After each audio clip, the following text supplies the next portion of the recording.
सभी सम्मानित शिक्षक साथियों व मेरे प्यारे विद्यार्थियों, मैं आप सबका स्वागत करता हूं राजकीय प्राथमिक पाठशाला जल्लोपुर, जो कि हरियाणा राज्य के फतेहाबाद जिले के रतिया ब्लॉक का एक गांव का गवर्नमेंट स्कूल है। अपने स्कूल में स्मार्ट बोर्ड लगा है और स्मार्ट बोर्ड को हम उपयोग कर रहे हैं ज़्यादा से ज़्यादा बच्चों आप सबके लिए। इसके ऊपर हम बना रहे हैं गणित का जादू, जो हमारी 5वीं क्लास की किताब है। यह पहला पार्ट है, ये थोड़ा लंबा है, इसलिए 2 वीडियो हम पहले अपलोड कर चुके हैं। ये इसका तीसरा हिस्सा है।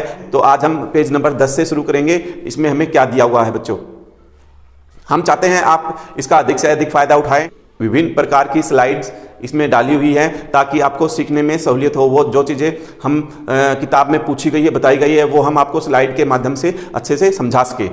इसमें हम सबसे पहले देखेंगे कि बुक में हमें क्या बताया गया है, क्या हमसे पूछा जा रहा है और क्या हमें समझाया जा रहा है। सबसे पहले हम देखते हैं कि बुक में हमें क्या दिया गया है। तो आइए बच्चों साथ में सबसे पहले हम बुक में पढ़ते हैं। कुछ बड़ी बड़ी संख्याओं के बारे में पूछा, बताया, समझाया जाएगा। तो हम देखते हैं क्या लिखा है। गणित का जादू। गणित का जादू आपकी जो गणित की किताब है, जो आपने 4th क्लास में भी पढ़ी है और 5वीं में भी पढ़ रहे हो, पुस्तक 4 मतलब 4थी क्लास की किताब में तुमने लाख संख्या के बारे में सुना था। 1 लाख की संख्या के बारे में हम 4थी क्लास में पढ़ चुके हैं कि 1 लाख संख्या क्या होती है, कैसे होती है, जो 100,000 के बराबर है। तुमने पढ़ा था कि हमारे देश में लगभग 1 लाख ईंट के भट्ठे हैं जहां ईंटें बनाई जाती है। तुमने इसके अलावा लाख संख्या के बारे में और क्या सुना है? बुक हमसे पूछ रही है कि 1 लाख संख्या में के बारे में आपने इसके अलावा और क्या सुना है, कहां सुना है। देखो उसके बाद अगली लाइन में 1000 की संख्या लिखो। अगली लाइन में हमसे पूछा कि 1000 की संख्या लिखो। अब 100,000 लिखो या फिर 100,000 लिखो। तो 1 लाख की संख्या में कितने शून्य होंगे, कितने शून्य होंगे, ये हमसे पूछा जा रहा है कि शून्य की संख्या कितनी होगी ये 1 लाख की संख्या में। ठीक है बच्चों, आगे देखते हैं। हमारे देश में लगभग 2 लाख नावें हैं, उनमें से आधी बिना मोटर की है। मोटर बोटों की संख्या कितनी होगी, ये भी इन्होंने हमसे पूछा है। ठीक है, उसके बाद अगला और पढ़ते हैं एक बार। अगला, मोटर बोटों में से लगभग 1/4 बड़ी मशीनी नौकाएं हैं। मशीनी नौकाएं कितनी हजार हैं। अब ये और पूछा है, कोशिश करो और बिना लिखे पता लगाओ। ये बातें हमसे पूछी गई है। नीचे वाला हम पढ़ेंगे, उसके बाद पहले हमें जो पूछा गया है इसके बारे में डिस्कस करते हैं। इसके लिए मैंने एक स्लाइड बनाई है। तो सबसे पहले क्या आता है हमारा, इकाई, फिर दहाई, फिर सैकड़ा, फिर हजार, फिर 10,000, फिर लाख। ये इस पैटर्न से हमारी संख्याएं होती है। इकाई में क्या होता है, इकाई में सिर्फ 1 अंक होता है। और कहां से कहां तक संख्या होती है, सबसे छोटी संख्या 0 और सबसे बड़ी संख्या 1 अंक की, वो होती है 9। ये हमारा सिर्फ इकाई में होता है। उसके बाद दहाई में क्या होता है, दहाई में 2 अंक आ जाते हैं, एक तो 0 और एक 1। ठीक है, और दहाई में सबसे छोटी संख्या 10 होती है और 2 अंकों की सबसे बड़ी संख्या 99। ठीक है, ये दहाई के होती है। दहाई के बाद क्या आता है, सैकड़ा। सैकड़े में कितने अंक होते हैं, 1 2 3, इसमें 2 शून्य और 1 1 होता है। और सैकड़े की 3 अंकों की सबसे छोटी संख्या 100 ही होती है और 3 अंकों की सबसे बड़ी संख्या 999 होती है ना बच्चों। हाँ, उसके बाद देखो हजार। उसके बाद क्या गया हमारा हजार। हजार में कितने अंक होते हैं, देखो 1 2 3 4 अंक होते हैं, जिसमें 3 होती है हमारी शून्य और 1 होता है हमारे पास 1। ठीक है, और हजार में 4 अंकों की सबसे छोटी संख्या है 1000 और 4 अंकों की सबसे बड़ी संख्या 9999। ठीक है बच्चों, उसके बाद देखो 10,000। उसके बाद हमारे पास क्या आया, 10,000। 10,000 में कितने अंक होते हैं, 1 2 3 4 5 अंक होते हैं, जिसमें 4 होती है हमारे पास शून्य और 1 होता है 1। ठीक है, इसी तरह उसके बाद 10,000 के बाद क्या आता है, लाख। लाख में कितने अंक होते हैं, 1 2 3 4 5 6 अंक होते हैं, जिसमें हमारे पास 5 होती है शून्य और 1 होता है 1। देखो इकाई में 1 अंक। ठीक है, दहाई में 2 अंक। उसके बाद सैकड़े में 3 अंक, 1 1 2 0 2। उसके बाद हजार में 4 अंक, 1 1 1 2 3 0। उसके बाद 10,000 में 1 1 1 2 3 4 0। उसके बाद लाख में 1 1 1 2 3 4 और 5 0। ठीक है, ये हमारे संख्याएं होती है। ठीक है, लाख तक हमने अभी 4th क्लास में पढ़ा है और अब हम इस क्लास में करोड़ के बारे में पढ़ेंगे। सबसे पहला किताब हमसे पूछ रही है, किताब में हमसे पूछा गया है तुमने लाख संख्या के बारे में और क्या सुना है। लाख को हम और क्या कह सकते हैं, लाख को हम कहते हैं 100,000। 100,000 कैसे, देखो मैं यहाँ 100 लिख देता हूँ। हजार के आगे कितनी जीरो आती है, 3 आती है ना, 1 2 3। 3 जीरो लगा दी तो ये कितना बन गया आपको पता चला, इकाई, दहाई, सैकड़ा, हजार, 10,000 और लाख। तो ये कितना हो गया 1 लाख। इसको हम और क्या कह सकते हैं, 100,000 भी कह सकते हैं। उसके बाद देखें 1000 की संख्या लिखो। अब इन्होंने हमसे पूछा 1000 की संख्या। 1000 की संख्या तो बहुत आसान है, सब बच्चों को लिखनी आती होगी। 1 और 1000 में 3 शून्य आती है, ठीक है। अब 100,000 लिखो, पहले 100 लिखो और फिर इसको 1000 बना दो। 1000 बनाने के लिए हमने फिर इसके पीछे 3 शून्य और लगानी होगी। ये हमारा 100,000 हो गया। तो 1 लाख की संख्या में कितने शून्य हो गए, ये कितना बन गया, इकाई, दहाई, सैकड़ा, हजार, 10,000, लाख। ये हमारा क्या बन गया 1 लाख। अब 1 लाख में कितने शून्य होंगे, 1 2 3 4 5, कितने शून्य हुए, 1 लाख में 5 शून्य हुए ना। यस, ये हमारा 1 लाख की संख्या में शून्य हुए 5। उसके बाद अगली लाइन में किताब में हमसे पूछा है हमारे देश में लगभग 2 लाख नावें हैं। कुल नावें कितनी है, 2 लाख। कैसे लिखेंगे, 2 कैसे लिखेंगे, 2 और लाख के लिए कितनी शून्य आएगी, 1 2 3 4 5 शून्य आ जाएगी ना लाख के लिए, ठीक है। तो 2 लाख नावें हैं, उसमें से आधी बिना मोटर की है। अब 2 लाख की 2 लाख का आधा मतलब उसका जब हम 2 से भाग करते हैं, डिवाइड करते हैं तो उसका आधा हो जाता है, ठीक है। 2 का आधा, 2 लाख का आधा कितना बन जाएगा, या तो इसको 2 से भाग कर दें, भाग भी करना आता है आपको, कट करना आता है, और या इसको आधा कम कर दें तो ये कितना बन जाएगा, ये बन गया हमारा 1 लाख। तो बिना मोटर की नावें हुई हमारी 1 लाख, ठीक है। अब मोटर बोटों की संख्या है 2 लाख। 2 लाख में से हम बिना मोटर की संख्या, बिना मोटर वाली नावों की संख्या घटा देते हैं तो बची हुई क्या आएगी, ये 1 लाख हमारे पास मोटर बोट की संख्या आ जाएगी। 1/4 मतलब उसका चौथा हिस्सा। 1 लाख मोटर बोट है हमारे पास, ठीक है। तो 1 लाख का अगर 1/4 चौथा हिस्सा निकालना है, अगर आधा निकालना है तो हम उसको क्या करेंगे, 2 से भाग। अगर उसका तिहाई तीसरा हिस्सा निकालना है तो 3 से भाग।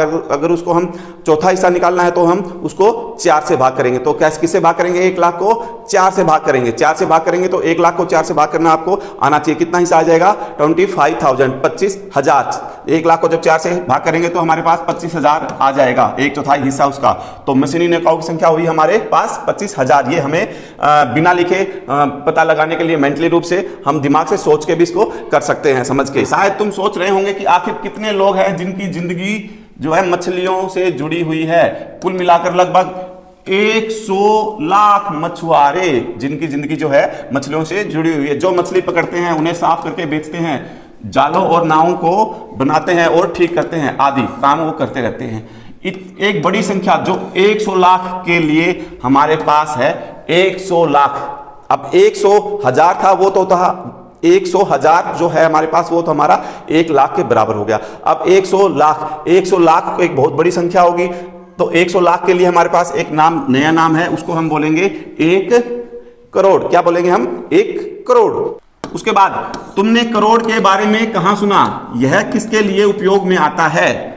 एक बात और पूछी, 1 करोड़ लिखने के लिए कोशिश करो, बहुत सारे शून्यों में उलझ मत जाना, क्योंकि बहुत सारी शून्य आएंगी ना करोड़ लिखने में। 1 लाख लिखने में भी आई थी शून्य, एक दहाई लिखने में भी आई थी, सैकड़ा लिखने में भी, 1000 में भी, 10,000 में भी, लाख लिखने में शून्य काफी आई थी। उसके बाद अब हम 1 करोड़ लिखेंगे तो उसमें बहुत सारी शून्य आएंगी। कितनी आएंगी, आपको उलझना नहीं है, ध्यान रखना है। हमने पीछे भी समझाया आपको, वैसे ही समझ के आपको आप 1 करोड़ भी आसानी से लिख सकते हैं। पैसों के लेन देन के बारे में भी हमने करोड़ के बारे में सुना है। और आप हरियाणा राज्य की जनसंख्या पता करें, हरियाणा राज्य में कितने लोग रहते हैं, करोड़ की संख्या आपको वहां भी पता चलेगी, महसूस होगी। उसके बाद 1 करोड़ लिखने की कोशिश करो, बहुत सारे शून्य में उलझ मत जाना। अब देखो बच्चों, हम 1 करोड़ लिखने की कोशिश करें क्या।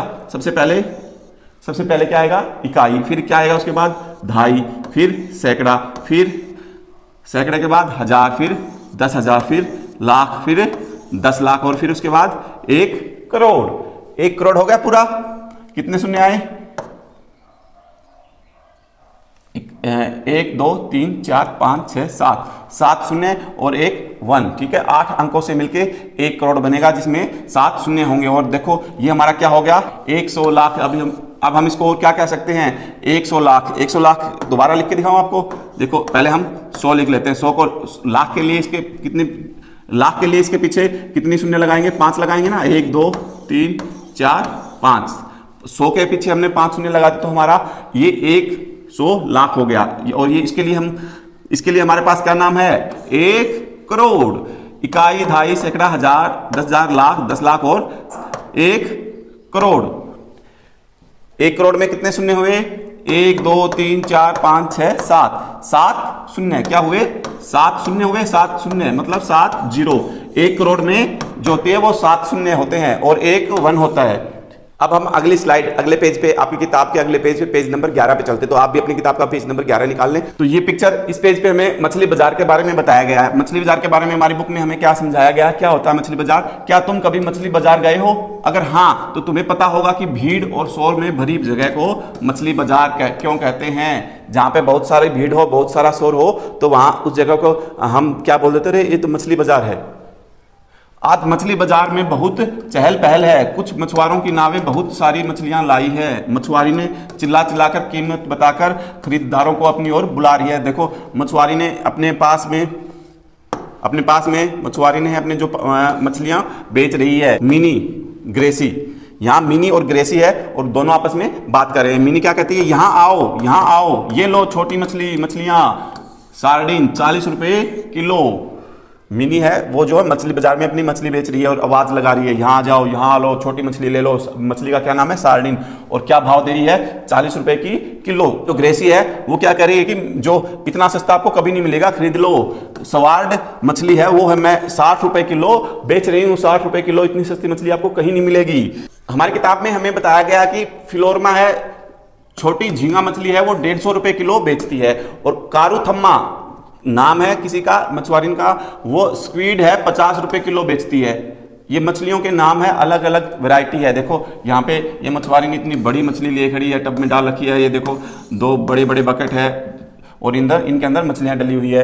तो ये अलग अलग मछलियों के नाम है और जो मछुआरिन है, जो मछुआरे हैं, उनके ये कुछ उनके नाम है। वो मछलियां बेच रहे हैं अलग अलग भाव से, कोई 150 रुपए किलो, कोई 50 रुपए किलो। हमारी प्यारी किताब में हमें आगे बताया गया है, देखो फाजिला कठिनाई से ही इस बड़ी मछली किंग फिश को उठा पा रही है। ये क्या है? King fish. इसको मुश्किल से उठा पा रही है। वह कहती है यह मछली 8 किलोग्राम की होगी, मैं इसे 1200 रुपए में बेचूंगी। अब क्या कह रही है कि ये तो इतनी भारी मछली मैं उठा ही नहीं पा रही, यह 8 किलोग्राम की होगी और मैं इसे 1200 रुपए में बेचूंगी। अब इसने तो ये बात बोल दी। अब हमारे अभ्यास का हमारा काम बढ़ गया। अब हमें पता करना पड़ेगा सारी बातों का। अब इन बातों का क्या क्या अर्थ है, इन बातों का पता करने के लिए हमें अभ्यास का समय आ गया बच्चों। सबसे पहले 1 2 3 3 बातें इन्होंने हमारी प्यारी किताब हमसे 3 बातें पूछ रही है। सबसे पहले बात हम पढ़ते हैं, क्या पूछा है? फाजिला ने बड़ी मछली किंग फिश को कितने रुपए प्रति किलोग्राम में बेचा? एक बात तो ये पूछी। उसके बाद दूसरा, हमारी प्यारी किताब हमसे पूछ रही है, आज फिलोरमा 10 किलोग्राम झींगा मछली बेच चुकी है, उसे उसके लिए कितने पैसे मिले होंगे? तीसरी बात, हमारी प्यारी किताब तीसरी बात हमसे पूछ रही है, ग्रेसी ने 6 किलोग्राम सवार्ड फिश बेची। मिनी ने ग्रेसी जितने ही पैसे कमाए हैं, मिनी ने कितने किलोग्राम सार्डिन बेची है? देखो ये सबकी जो जिसने बाजार में जो चीज़ बेची है उसके बारे में हमारी प्यारी किताब हमसे कुछ पूछ रही है। हमें मदद करनी चाहिए, हमें बताना चाहिए। तो चलो स्टार्ट करते हैं। हम इन बातों को समझते हैं कि इन्होंने क्या क्या बाजार में कैसे क्या चीज़ कितने में बेची, कैसे बेची, कितने रुपए इन्होंने कमाए हैं। इसके लिए मैंने एक स्लाइड तैयार की है आगे, ताकि आपको समझने में आसानी हो बच्चों। सबसे पहले हमसे पूछा कि फाजिला ने बड़ी किंगफिश को कितने रुपए प्रति किलोग्राम में बेचा। ये बात पूछी हमने। फाजिला की मछली का कुल मूल्य कितना है? 1200 रुपए। 1200 रुपए में कह रही है ना, वो कह रही है कि मैं तो अपनी 1200 रुपए में बेचूंगी। और मछली का कुल भार कितना है? 8 किलोग्राम। उसकी 8 किलोग्राम भार की मछली है, वो कहती है कि मैं तो अपनी 1200 रुपए में बेचूंगी। तो 1 किलोग्राम का मूल्य क्या होगा? देखो बच्चों, मैंने आपको एक दिन पहले भी बताया था पिछली वीडियो में कि एक नियम होता है यूनिटरी मेथड। यूनिटरी मेथड में क्या करते हैं, अगर हमें कम का पता करना है तो हम हमेशा भाग देते हैं, और अगर हमें ज्यादा का पता करना है तो हम हमेशा गुना करेंगे। तो यहाँ हमें कम का पता करना है ना, प्रति किलोग्राम, मतलब 1 किलोग्राम का ही पता करना है। तो 1 का किलोग्राम का पता करने के लिए हम कम का पता करने के लिए क्या करेंगे, हम इसको भाग देंगे। 1 पे जाएगा 8 45 0, यहाँ कितना आ जाएगा 150, 150 रुपए। तो 1 किलोग्राम मछली का मूल्य हुआ उनका 150 रुपए हुआ। ठीक है, आया समझ? उसके बाद अगली बात, हमारी प्यारी किताब हमसे अगली बात क्या पूछ रही है, आज फिलोरमा 10 किलोग्राम झींगा मछली बेच चुकी है, उसे उसके लिए कितने पैसे मिले होंगे? अब देखो ये वाली बात, 1 किलोग्राम झींगा मछली का मूल्य कितना है? 150 रुपए। ये तो हमारी प्यारी किताब हमें बता ही रही है। कुल बेची गई झींगा मछली 10 किलोग्राम, और 10 किलोग्राम उसने मछली बेच दी है। अब फिलोरमा की कुल कमाई अब 10 किलोग्राम ज्यादा बेची है ना उसने, तो ज्यादा के लिए हम क्या करेंगे, गुना करेंगे। 150 रुपए की 1 किलो है और 10 किलो का हमें पता करना है, तो 10 किलो का अगर पता करना है तो हम ज्यादा का पता करना है तो हम करेंगे इसको गुना। गुना करने से कितना आ जाएगा, 1500 रुपए हमारे आ गए। ठीक है, फिलोरोमा की कुल कमाई कितना हुई, 1500, 1500 रुपए। ठीक बात हमसे पूछी है, ग्रेसी ने 6 किलोग्राम स्वार्ड फिश बेची, मिनी ने, ग्रेसी जितने ही पैसे कमाए, मिनी ने कितने किलोग्राम सार्डिन मछली बेची है। ये 2-3 बात आगे पीछे करके हमारी प्यारी किताब हमसे पूछ रही है। चलो कोई नहीं, हम इसको भी समझते हैं। सबसे पहले हमें प्रश्न में क्या दिया हुआ है, क्या बताया, क्या पूछा गया, वो हमें अच्छे से पढ़ना होता है। अगर हमें प्रश्न समझ में ना आए तो हम प्रश्न को 1 बार 2 बार 3 बार पढ़ेंगे तो प्रश्न अपने आप से ही हमें जवाब देना शुरू कर देता है कि इसमें पहले ये ढूंढो, पहले ये ढूंढो। तो सबसे पहले हम क्या देखते हैं, हमें क्या दिया गया है, 1 किलो स्वार्ड फिश जो है उसका मूल्य दिया हुआ है 60 रुपए। ठीक है, ग्रेसी ने स्वार्ड फिश बेची, अब ग्रेसी ने 6 किलोग्राम स्वार्ड फिश बेच दी।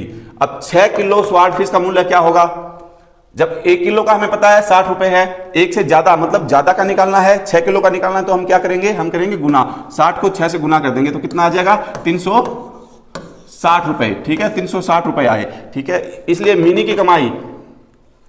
की कमाई कितनी हुई, 360 रुपए होगी, क्योंकि उसने तो इतने की ही फिश बेची है, स्वार्ड फिश बेची है। कहते हैं कि मिनी ने ग्रेसी जितने ही रुपए पैसे कमाए हैं, मिनी ने कितने कमाए हैं, जितने ग्रेसी ने 360 रुपए कमाए हैं, तो मिनी ने भी इतने कमाए। अब 1 किलो सार्डिन मछली का मूल्य है 40 रुपए, 1 किलो का हमें पता है। ठीक है, और अब हमें सार्डिन मछली का भार निकालना है बच्चों।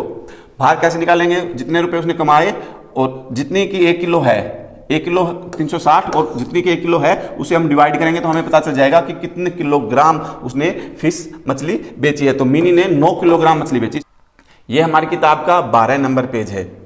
देखते हैं अब हमारी प्यारी किताब क्या कह रही है। बशीर के पास 100 रुपए हैं, उसने 1/4 पैसे स्क्वीड पर खर्च किए और 3/4 पैसे झींगा मछली पर खर्च किए। एक तो बशीर की बात ये बता दी, इसमें कै और ख भी दिया है। उसने कितने किलोग्राम स्क्वीड खरीदी, ख उसने कितने किलोग्राम झींगा मछली खरीदी। इसको हम एक स्लाइड के थ्रू समझते हैं। बशीर के पास कुल रुपए हुए 100 रुपए। ठीक है, स्क्वीड पर खर्च किए उसने उसका 1/4, 100 का 1/4, 1/4 हिस्सा। का मतलब होता है गुना, तो 100 गुना 1/4 कितना हो जाएगा, ये 100/4 और उसको भाग करेंगे तो कितना आएगा 25, 25 रुपए आ जाएगा। ठीक है, तो 25 रुपए में उसने स्क्वीड खरीदे तो 1 किलो स्क्वीड का मूल्य हुआ 50 रुपए, इसलिए उसने स्क्वीड का भार कितना हुआ। अब 50 रुपए में कितनी आती है, 1 किलो आती है, लेकिन उसने तो 25 रुपए की खरीदी, 50 का आधा होता है 25, तो वजन का भी आधा हो जाएगा, आधा किलोग्राम, 1/2 kg, आधा किलो उसने स्क्वीड खरीदी आधा किलो। ठीक है, उसके बाद अगला देखें, ख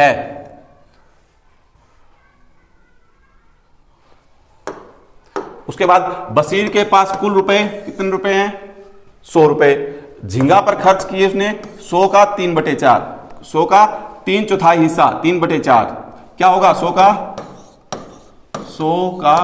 3/4 मतलब 3/4। का क्या मतलब होता है, का मतलब होता है हमेशा गुना, तो क्या करेंगे 100 गुना 3/4 और ये क्या आएगा। ठीक है, इसको डिवाइड करेंगे, मल्टीप्लाई करेंगे 100 से, तो ये 300/4 भाग में अपॉन 4, तो ये कितना आ जाएगा, इसको इसे डिवाइड करेंगे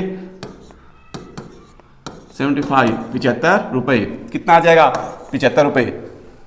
अब 1 किलो झींगा का मूल्य हुआ, 1 किलो झींगा उसका मूल्य तो है 150 रुपए और 1 किलो का है ना, तो लेकिन उसने खरीदी है कितने रुपए की, 75 रुपए की, तो 150 का आधा 75 रुपए, तो 1 किलो का आधा किलोग्राम, ये आधा किलोग्राम हो जाएगी। उसके बाद हमारी प्यारी किताब में हमें कहा है तेजी से बोलने की कोशिश करो। जरा देखो नीचे लिखे पंक्तियों को कितनी जल्दी बोल पाते हो। इन पंक्तियों को बोलना है, वह समुद्री किनारों पर समुद्री सिपियां बेचती है, उसे पता है कि जो सिपियां वह बेच रही है वे आगे नहीं होंगी। इन लाइनों को तेजी से बोलो, उनको बोलने की कोशिश करो लगातार। हाँ तो प्यारे बच्चों, पेज नंबर 12 पे हमारी प्यारी किताब में जो दिया हुआ है वो पढ़ते हैं हम, महिलाओं का मछली बैंक। अरे मछली बैंक क्या होता है, चलो इसके बारे में पढ़ते हैं। मछली बैंक की बैठक अभी शुरू ही हुई है। फाजिला इसकी अध्यक्ष है। 20 मछुआरिनों ने मिलकर अपना बैंक बनाया है। हर एक 25 रुपए हर महीने बचाती है और बैंक में जमा कर देती है। बैंक में पैसे जमा होते ना, वैसे ही मछुआरिनों ने मिलके क्या बनाया है, बैंक। उसका क्या नाम दिया उन्होंने, मछली बैंक। और 25 रुपए हर महीने वो उसमें अपने जमा करती है। उसके बारे में और क्या बताया मछली बैंक के बारे में, यह समूह प्रति माह मतलब हर एक महीने कितना पैसा इकट्ठा करता है। एक तो ये पूछ लिया। उसका दूसरी बात हमारी प्यारी किताब ने हमसे पूछा है 10 साल में कितना पैसा इकट्ठा होगा। कि एक महिला प्रति माह कितने रुपए करती है, 25 रुपए की बचत करती है। ठीक है, हर महिला, जो एक महिला है वो एक महीने में 25 रुपए की बचत करती है। बैंक में कुल महिला है कितनी है, 20। कितनी महिला है, 20 मतलब 20 महिलाएं हैं। एक माह में पैसा इकट्ठा हुआ। अब एक लेडीज, एक महिला करती है 25 रुपए और 20 महिलाओं का, ज्यादा का पता करना हमें, ज्यादा के लिए क्या करेंगे हम, मल्टीप्लाई मतलब गुना करेंगे। किसकी, 25 की गुना करेंगे किससे, 20 से। 20 से 25 को गुना करनी सब बच्चों को आती है। यस, कितना आ जाएगा हमारे पास, 500 रुपए। गुना करनी आती है ना, ऐसे भी हम गुना करते हैं, इकट्ठा भी कर लेते हैं।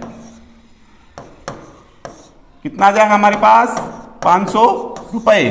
500 रुपए आ गए हमारे पास। तो एक माह में पैसा इकट्ठा हुआ 500 रुपए। ये एक बात का पता चला हमें। दूसरा 10 साल का पूछ लिया। ठीक है, 10 वर्षों का कैसे निकालेंगे, देखें। एक माह की बचत होगी 500 रुपए, ये तो हमारे पास एक महीने का आ गया। उसके बाद साल में महीने कितने होते हैं, 12 महीनों की बचत। अब एक का 500 रुपए तो 12 का ज्यादा है। ज्यादा का निकालने के लिए हमें क्या करना होगा, हमेशा गुना। 500 को 12 से गुना कर लेते हैं, कितना आ जाएगा, 6000 रुपए आ गए। 12 महीने मतलब एक वर्ष। ठीक है, एक वर्ष में बचत हुई 6000 रुपए। ठीक है, तो एक वर्ष की बचत है 6000 रुपए। तो अब हमें निकालनी कितनी है, हमसे पूछी है, देखो हमसे पूछी है 10 वर्षों की, 10 साल की। ज्यादा की निकालनी है तो ज्यादा की निकालने के लिए क्या करेंगे, फिर हम एक एक नियम यूनिटरी मेथड में हमने सीखा था। ज्यादा का निकालने के लिए हम क्या करते हैं, गुना। तो हम क्या करेंगे, गुना। 6000 को 10 से गुना करेंगे, कितना आ जाएगा, 60000 रुपए। देखो, ग्रेसी को जाल खरीदने के लिए पैसे चाहिए। ठीक है, झांसी और उसकी बहन लट्ठे की नाव खरीदना चाहती है। ओके, इसलिए वे अपने बैंक से कर्ज ले रही हैं। वे ब्याज के साथ पैसा वापस करेंगी। ठीक है, ये भी अच्छी बात है। क्या, फिर हमारी प्यारी किताब हमसे पूछती है, ग्रेसी ने जाल खरीदने के लिए 4000 रुपए का कर्ज लिया।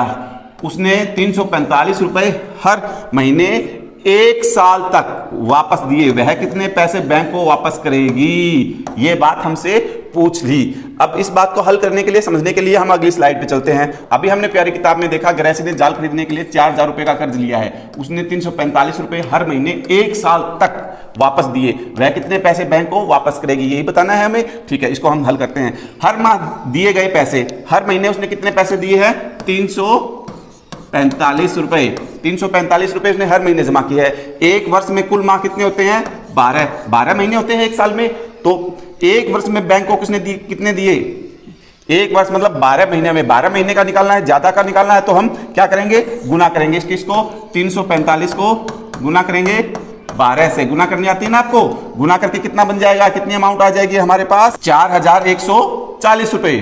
अगले पेज पे आए, यहां हमें कुछ और बताया गया है। देखो, झांसी और उसकी बहन ने 21,000 रुपए का कर्ज लट्ठे की नाव को खरीदने के लिए लिया। अच्छा, उन्होंने 1 साल के लिए कुल मिलाकर 23,520 रुपए वापस किए। ओके, वापस भी कर दिए कुछ पैसे। उन्होंने हर महीने कितना पैसा वापस किया, उन्होंने हर महीने कितना पैसा वापस किया, लिए कितने थे कर्ज पे, 21,000, और 1 साल तक उन्होंने कितने पैसे वापस कर दिए, 23,520 रुपए। तो उन्होंने, अब हमारी प्यारी किताब हमसे पूछती है कि हर महीने कितना पैसा वापस किया। ठीक है, ये पता करने के लिए हम फिर अपनी स्लाइड पे चलते हैं। स्लाइड पे मैंने अच्छे से समझाया आपको।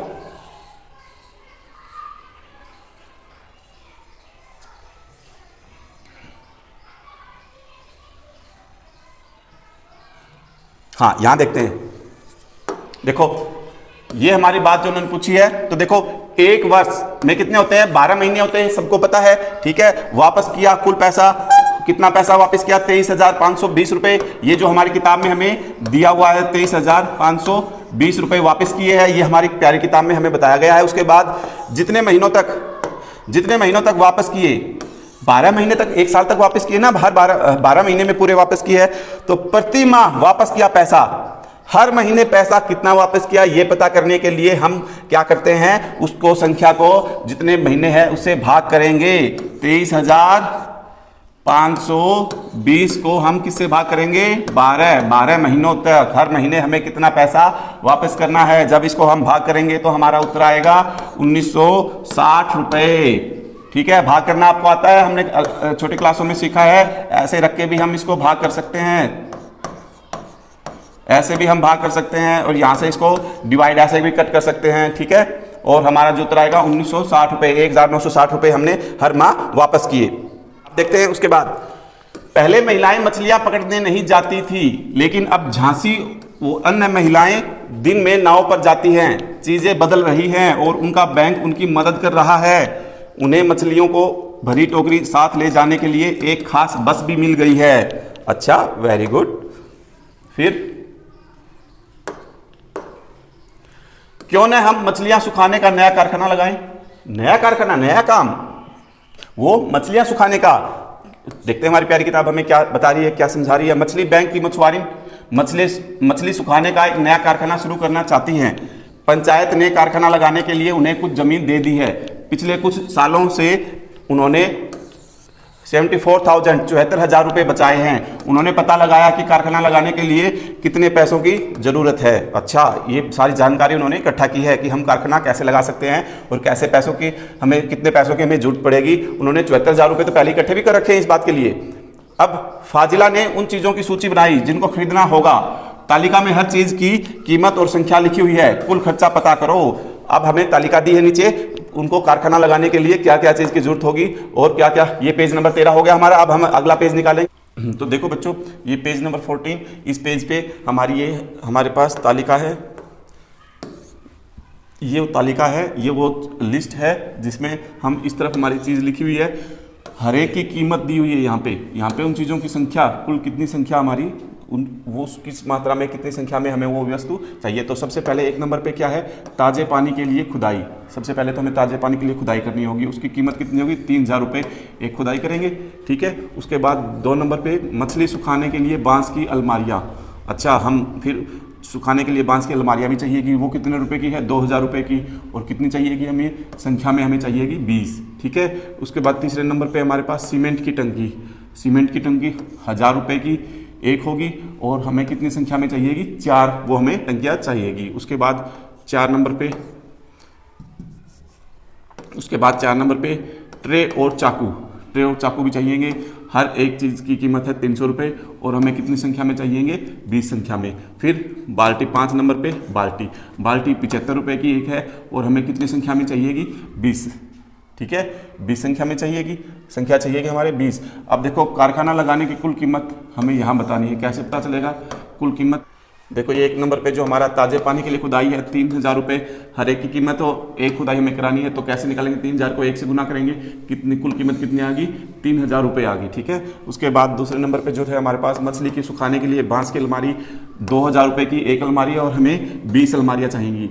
तो 20, एक की कीमत 2,000 रुपये है, तो 20 की कीमत पता करने के लिए हम क्या करेंगे, मल्टीप्लाई, गुना करेंगे। गुना करने से हमारे पास आ जाएगा ये 40,000 रुपये। तो 2 नंबर के बाद ये 1 था, ये 2 था, उसके बाद आ गया हमारे पास 3 नंबर सीमेंट की टंकी। सीमेंट की टंकी 1,000 रुपये की एक है, और हमें कितनी चाहिए, 4 चाहिए। 1,000 रुपये की एक है, तो 4 के लिए हमें 4 बार या तो उसको जोड़ दो या इसको 4 से मल्टीप्लाई कर दो। कितनी आ गई, 4,000 रुपये आ गई। उसके बाद 4 नंबर पे हमारा है ट्रे और चाकू। 300 रुपये की एक चीज़ है, हमें संख्या में कितनी चाहिए, 20 पता करने के लिए या तो 300 को 20 बार जोड़ो या 300 को 20 से मल्टीप्लाई करो, गुना करो, हमारा आ गया 6,000 रुपये। उसके बाद 5 नंबर पे हमारी जो बाल्टी है वो हमारी 75 रुपये की एक है। ठीक है, और हमें संख्या में कितनी चाहिए, 20 चाहिए। 20 संख्या में चाहिए, 75 रुपये की एक है, तो या तो उसको 20 बार जोड़ो या फिर हमें दूसरा तरीका 20 उससे मल्टीप्लाई, गुना करेंगे तो कितना आ जाएगा, 1,500 रुपये ये आ गए हमारे। ठीक है, अब हमने 5 आइटम, 5 चीज़ जो है वस्तुएं हैं उनको हमने जोड़ लिया, कितने रुपए की है और कितनी संख्या में हमें चाहिए। अब हम निकालेंगे कारखाना लगाने की कुल कीमत। कैसे, कुल कीमत में कैसे करेंगे, जितना हमारा कीमत का सामान है उसको हम क्या कर देंगे, क्या करेंगे, जोड़ देंगे। यस, उसको हम जोड़ देंगे। ये जो हमारे पास पैसे आए हैं ना, ये वाले पैसे, इनको हम जोड़ेंगे तो हमारे पास कितना आ जाएगा, 54,500 रुपये। 54,500 रुपये का हमारे कारखाने का जितना भी हमें सामान चाहिएगा, जो हमने लिस्ट तैयार की है, उस लिस्ट की कीमत हमारी 54,500 रुपये, 54,500 रुपीज़ हो गई। ठीक है। जब मछली सूख जाती है तो उसका वजन 1/3, 1/3, 1/3 रह जाता है। ठीक है, 1/3 उसका वजन रह जाता है। उन्होंने 1 महीने में 6,000 किलो ताज़ा मछली सुखाने का विचार किया। ठीक है, उन्हें 1 महीने में कितनी सूखी मछलियां मिलेंगी? जब मछली सूख जाती है तो उसका वजन 1/3 रह जाता है। उन्होंने 1 महीने के लिए 6,000 किलो ताज़ा मछली सुखाने का विचार किया। 1 महीने में कितनी मछली सूखी मिलेंगी? अब देखो, मछली सूखने पर वजन रह जाता है 1/3, 1/3, 1/3 वजन रह जाता है। तो 6,000 किलो का कितना वजन रहेगा? 6,000 किलो कैसे करेंगे? 6,000 का 1/3 हम निकालेंगे, 1/3 हम उसको ऐसे करके निकालेंगे। ठीक है, इसको हम इससे डिवाइड करेंगे तो ये कितना आ जाएगा? 2,000 किलोग्राम। फिलोरम्मा, ये फिलोरम्मा है। क्या कहते हैं? सबसे पहले 6 किलोग्राम ताज़ा मछली के लिए गणना करें। हमने ताज़ी मछली खरीदी 15 रुपये प्रति किलो, 15 रुपये प्रति किलोग्राम। हमने सूखी मछली बेची 70 रुपये प्रति किलोग्राम। 1 किलोग्राम ताज़ा मछली जो खरीदी थी वो तो 15 रुपये किलोग्राम, 1 किलो खरीदी। ठीक है, और हमने मछलियों को सुखा के कारखाने में बेचा तो 70 रुपये 1 किलोग्राम के हमें मिले। तो ठीक है, इसको हम समझने के लिए मैंने एक स्लाइड तैयार की, हम स्लाइड में देखते हैं बच्चों। सबसे पहले 6 किलोग्राम ताज़ा मछली के लिए गणना करते हैं। ठीक है, हमने ताज़ी मछली खरीदी 15 रुपये प्रति किलोग्राम के हिसाब से जो अपनी किताब में दिया हुआ है। हमने सूखी मछली खरीदी 70 रुपये प्रति किलोग्राम। ठीक है, अब देखो 6 किलोग्राम ताज़ा मछली सुखा कर हमें मिलती है 6 किलोग्राम जो है, अगर हम ताज़ा मछली सुखाएंगे तो हमें उसका 1/3 मिलेगा। 1/3 निकालते हैं तो इसका कितना बनेगा? 2 किलोग्राम। 6 का 1/3 निकाला, हमारे पास क्या आया? 2 किलोग्राम सूखी मछली हमें मिलेगी। हम 6 किलोग्राम ताज़ा मछली के लिए देते हैं कितने रुपए देते हैं? 15 रुपये किलोग्राम का है ना, तो 6 के लिए 15 का निकालेंगे तो इसको इसे गुना करेंगे। 15 छिके 15 6 जा 90, 90 रुपये देंगे। और हम 2 किलोग्राम सूखी मछली के बेचेंगे और पाएंगे 2 किलोग्राम सूखी मछली बेचेंगे तो 70 रुपये पर किलोग्राम के हिसाब से बिकती है। तो कितना होगा? 70 को 2 से मल्टीप्लाई करेंगे, 140 रुपये की हमारी 2 किलो सूखी मछली बिक जाएगी। ठीक है, अतः अगर हम 6 किलोग्राम ताज़ा मछली सुखाएंगे तो हम कमाएंगे 6 किलोग्राम ताज़ा मछली हम सुखाएंगे तो हम कितना कमा पाएंगे? अब देखो 140 में से 90 को हम घटा देंगे, कितना? 50 रुपये। कितने? 50 रुपये। कितने? अब देखें, साथ साथ में हमें 6,000 किलोग्राम ताज़ा मछली का क्रय मूल्य कितना हुआ? ताज़ा मछली को 15 रुपये प्रति किलोग्राम है तो 15 से इसको गुना कर देंगे, 90,000 रुपये हो जाएगा। ठीक है, 6,000 किलोग्राम मछली सूखने पर बचेगी। 6,000 का 1/3 हिस्सा सूखने पर बचेगा ना, तो वो कितना बचेगा? 2,000 किलोग्राम। अब 2,000 किलोग्राम मछली का कुल विक्रय मूल्य कितना हो गया? सूखने पर विक्रय मूल्य जो सूखने के बाद हमें जो बेचते हैं वो 70 रुपये प्रति किलोग्राम के हिसाब से बिकती है। तो 2,000 को 70 से गुना करेंगे, मल्टीप्लाई करेंगे तो कितना आ जाएगा? 1,40,000 रुपये। तो फिर कुल लाभ कितना हुआ? 1,40,000 में से हमने वो कितने में खरीदी थी? जब ताज़ा मछली थी वो 90,000 में से ये घटाएंगे तो हमारे पास 50,000 रुपये। ठीक है, कितना हुआ? 50,000 रुपये का हमें महीने में लाभ होगा। यह आ गया हमारी किताब का पेज नंबर 15। 15 नंबर पेज पे हम फिर पढ़ेंगे क्या दिया हुआ है। वे सभी इस योजना से बहुत खुश है, सब के सब अच्छी कमाई कर सकेंगे और हर एक महिला को अपने किए गए काम के बदले में तनख्वाह भी मिलेगी। ठीक है, अब देखो एक बात और इन्होंने हमें यहाँ से समझाई है। अब झांसी की बात हो रही है। झांसी ने कहा मैंने पता लगाया है कि हमें हर महीने 6,000 किलोग्राम मछली के लिए 1500 किलोग्राम नमक की जरूरत पड़ेगी। नमक की कीमत 2 रुपये प्रति किलोग्राम है। ठीक है, अब कीमत जो प्रति माह है तो कितना हुआ? नमक 1500 गुना 2, 1500 को 2 से गुना करेंगे, कितना हो जाएगा? गुना करनी आती है ना आपको? ठीक है, तो 3,000 रुपये नमक की कीमत होगी। ठीक है, उसके बाद खैर पैकिंग और बस का किराया। अब 3,000 रुपये पैकिंग, उसको पैक करना और उसको आगे भेजना, जहाँ जहाँ जरूरत है वहाँ पे भेजने में 3,000 रुपये किराए के लगेंगे और 3,000 रुपये का नमक लगेगा। इस तरह मछलियों को सुखाने और बेचने का मासिक खर्च, अब उनको सुखाने का और बेचने का मासिक खर्च कितना हुआ? 3,000 रुपये तो उनका सुखाने में और लगेगा। ठीक है, और 3,000 रुपये उनका बस का किराया और पैकिंग करने में। तो दोनों को जोड़ देंगे तो पता चल जाएगा ना हमारे पास। 3,000 को जोड़ देंगे तो हमारे पास कितना आ जाएगा? 6,000 रुपये। 6,000 रुपये हमारा खर्च आया। अब देखो फाजिल का कितना अच्छा लग रहा है। हमारी गणना से पता चलता है कि हर महीने हमारा बैंक 44,000 रुपये कमाएगा। कितने? 44,000 रुपये। देखो क्या तुम्हारा उत्तर भी यही आता है? अब देखते हैं। 6,000 किलोग्राम मछली, 1500 किलोग्राम नमक की जरूरत पड़ेगी। ठीक है, नमक की कीमत 2 रुपये प्रति किलोग्राम है। अब कीमत प्रति माह नमक हमारा 1500 रुपये और 2 रुपये प्रति किलोग्राम है। 1500 किलोग्राम चाहिएगा तो कितने रुपए का हो गया? 3,000 रुपये का हो गया। पैकिंग और बस का किराया भी हमारा कितना हो गया? 3,000 रुपये हुआ। इस तरह मछलियों को सुखाने और बेचने का मासिक खर्च 3,000 और 3,000 को हम जब जोड़ देंगे दोनों 3,000 को, तो कितना बन जाएगा? हमारा आ जाएगा 6,000 रुपये। ठीक है, 6,000 रुपये आ गया। अब बैंक की मासिक कमाई कितनी हुई? जितने में हमने वो बेचा, ठीक है, जितने में हमारा विक्रय मूल्य हुआ और कुल खर्चा, जो हमारा खर्चा लगा और जितना विक्रय मूल्य है उसको घटा देते हैं। ठीक है, सूखने के बाद बची मछलियाँ, मछली 6,000 किलोग्राम अगर मछली है तो सूखने के बाद उसका 1/3 बचेगा। 1/3 मतलब 2,000 किलोग्राम। ठीक है, 1 किलोग्राम मछली का विक्रय मूल्य कितना है? 70 रुपये है। सूखने के बाद मछली 70 रुपये प्रति किलोग्राम के हिसाब से बिकेगी। अब देखो 2,000 किलोग्राम मछलियों का विक्रय मूल्य कितना हुआ? 2,000 को 70 से गुना कर देंगे, मल्टीप्लाई कर देंगे तो 1,40,000 रुपये आए। ठीक है, ये उसके बाद 6,000 किलोग्राम ताज़ा मछली का क्रय मूल्य। अब देखो 6,000 किलोग्राम ताज़ा मछली है, वो हम कितने रुपए में खरीदेंगे? 15 रुपये प्रति किलोग्राम है, तो 6,000 को खरीदने के लिए 15 रुपये प्रति किलोग्राम से हम गुना करेंगे तो 90,000 रुपये में हमने वो खरीद ली। ठीक है, नमक का खर्चा हुआ 3,000 रुपये, पैकिंग और बस का किराया हुआ 3,000 रुपये। ठीक है, कुल खर्च कितना हो गया?